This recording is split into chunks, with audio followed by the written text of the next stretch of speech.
Volám sa Alexander a toto je podcast medzi životom a stratou.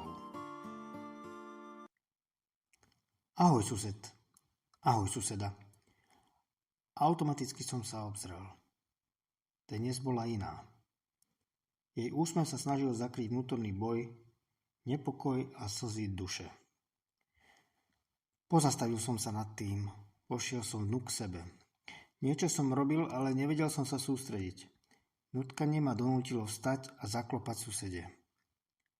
Nechceš prísť teraz na čaj? Opýtal som sa jej. V očiach sa jej blíslo odmietnutie.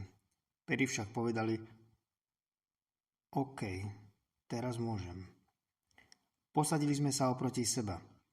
Pred sebou mala horúci hrnček čaju a ja som vnímal v nej tiež horúci hrnček.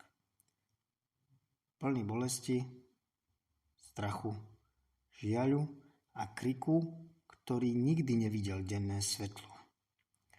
Pozvolna sme sa rozprávali a z toho hrnčeka pozvolna unikala para bolesti duše.